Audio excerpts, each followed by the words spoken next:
Hi, I'm Matt Duncan. I'm the clerkship director for the third year course in psychiatry and a Dartmouth Medical School graduate in 2001. I've been asked to give a little bit of advice on psychiatry and the clerkship, and then perhaps choices going after medical school and into residency. The thing that I hear most from med students who finish their psychiatry clerkship rotation is that they're surprised how much they enjoyed it. And I think one of the biggest points of advice I would give people coming into psychiatry is come in with an open mind. I think very few people go to medical school thinking about doing psychiatry. I know I didn't, but it was on the rotation where that all changed. And I think it's one of the few clerkships where, as a medical student, you can really get involved deeply in the practice of psychiatry within the time of the clerkship, because it requires less technical skills, so to speak, than some of the other clerkships where you may need to learn surgical procedures, etc., etc. Now, to answer a few of the questions here from students, what electives are best to prepare students for this specialty and to bolster their residency application? I think in psychiatry, if people do develop an interest, there's often a question of, do I do a sub-I in psychiatry or a different field? And I think it depends on a person's particular interest and how they performed on the clerkship. If they got an honors grade in their clerkship, then I usually recommend that they do a sub-I in something else.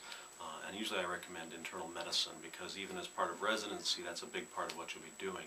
I think your skills need to be strong there. If you didn't perform as well in the clerkship or just have a very specific area of interest in psychiatry, then it makes a lot of sense to do a sub-I, particularly if you have a particular residency or program in mind. Then doing a sub-internship at that facility, both to check them out and for them to get to know you, makes a lot of sense. Another question is, does it make a difference if a given student is very strong versus average or somewhat weak?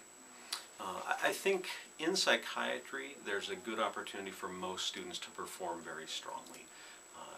Students come to medical school with a strong desire to interact with patients and to just be helpful to people. And those two attributes and skills are easy to display in psychiatry. So I think if someone is attentive, has some interest, and a little bit eager, they can actually perform very well in psychiatry. How important are international rotations if interested in global health? That's an interesting one in psychiatry. There are lots of opportunities for global health service in psychiatry.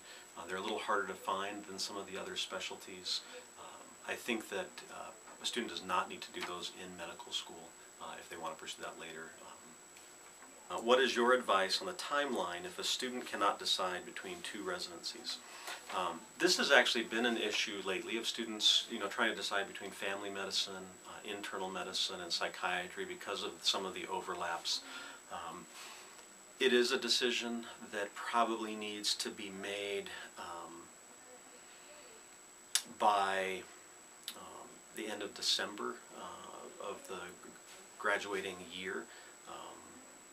It's hard to try to make interviews to lots of different programs. And it's well known that people who decide to go into psychiatry do tend to make the decision a little late.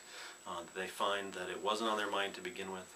They rule out a lot of other things that have aspects that they don't like, and they enjoy the patient-centered focus. So it can be a late decision. So sometimes you do get squeezed in that late fall, winter time to make that decision. In a highly competitive field, what advice do you have?